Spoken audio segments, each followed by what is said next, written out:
latviski Sinese Roze. Skolotājs vai privātskolotājs?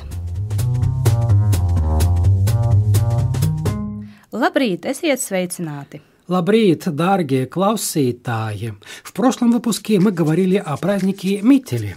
Un es atcerējos, kā Miteļdienu uziet un tagad vēl ziet puķes Miteļītes. Miteļītes? Kas tās ir? Miteļītes, jeb ziemasteres, Astra ромашковая, многолетнее растение, daudzgadīgs augs. Miteļītes ir rozā, zilā un violetā krāsā. Tā kā rīt ir skolotāja diena, varam šīs puķes dāvināt skolotājiem. O, Inese, apsveicu jūsu skolotāju dienā. Mīļš, paldies! Но почему наша тема сегодня сколотājs vai privātskolotais? Tāpēc, ka šīs profesijas atšķiras. Skolotājs strādā skolā. Kur strādā privātskolotājs? Nezinu, varbūt kursos. Kas ir privātskolotājs? Privātskolotājs, jeb mājaskolotājs, repetitor. Piemēram, es esmu privātskolotāja. Порой в объявлениях так и пишут «meklēju repetitoru», taču parasti repetitors ir teātra darbinieks, kas māksliniekiem, baletdejotājiem palīdz iestudēt lomas partijas. Iestudēt lomas, разучить роли, подготовиться к исполнению ролей. Man ir jautājums, ko vēl var iestudēt, что еще можно разучить? Iestudēt var lugu, deju, izrādi, koncertu, tas ir jebkuru priekšnesumu. Priekšnesums – это выступление. Iestudēt priekšnesumu, разучить номер, подготовиться к выступлению. Bet privātskolotājs piedāvā un vada privātstundas. Piedāvā un vada privātstundas, предлагает и проводит частные уроки. Jā, runājot par skolotājiem, arodskolā arī strādā skolotāji, bet kursos augstskolā, tehnikumā, kas strādā? Pasniedzēji. Pareizi. Pasniedzējs – преподаватель. Pasniedz augstskolā, преподает в вузе. Vai jūs esat arī pasniedzēja? Jā, kādreiz es biju pasniedzēja. А как сказать коллеги по цеху? Ну, люди, работающие в одной отрасли. Ведь и учителя, и преподаватели работают в образовании. Jā, kolēģa pa cehu, amata brālis, amatbrālis, pasniedzējs un skolotājs ir amatbrāli, pedagogi. Выходит, амац не только должность, но и ремесло, а также профессия амац. Jā, amats ir arī profesija, jebkurš kvalificēts darbs.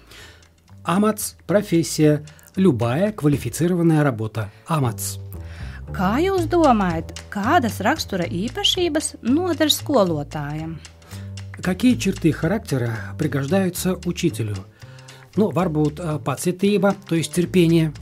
Jā, pirmām kārtām vispirms pacietība, otrām kārtām augstā atbildības sajūta, godīgums, radošums. Во-первых, терпение. Во-вторых, высокое чувство ответственности, augstā atbildības sajūta, честность, godīgums, kreatīvность, radošums. Taču arī pedagogiem ir grūti izdzīvot bez humora izjūtas, it īpaši skolā. Visiem grūti. Laba humora izjūta, это чувство юмора, ir vajadzīga visiem. Es tev piekrītu. Profesionālisms un kompetence arī ir vajadzīga visiem. Kompetence – это компетентность. Jā, un parunāsim par darbībām. Darbība, действие. Ko dara skolotājs? Māca savu priekšmetu, учит свой предмет, dod uzdevumus, dает задания. Pārbauda mājas darbus un labo kļūdas, проверяет домашние работы и исправляет ошибки. Skolotājs arī palīdz un atbalsta, помогает и поддерживает, skaidro mācību vielu, объясняет учебный материал. Skolotājs rāda piemēru ar savu uzvedību. Учитель показывает пример своим поведением. Skolotāji audzina un veido nākotnes sabiedrību. Учителя воспитывают и создают общество будущего. Skolotāju dienā mēs varam godināt, čiestovať skolotājus, pateikties par viņu ieguldījumu. Godināt skolotājus, чествовать учителей, pateikties par viņu ieguldījumu, поблагодарить за их вклад. Skolotāji audzina skolniekus, bet ko dara dārznieki un zemnieki? Arī audzina tikai kokus, dārzeņus un augļus. Nu nē, šeit būs cits vārds – audzē. Audzināt, vaspitavать. Audzēt, rastīt. Zemnieks audzē kokus, dārzeņus un augļus. Un ja jums ir bērni, jūs audzināt bērnus. Es sapratu, audzina audzinātāja, to есть воспитательница. Jā, tā ir, bet mums ir laiks atvadīties. Paldies par uzmanību! Uz redzēšanos, mīļie klausītāji! Подтяни латышский, сынесе розе.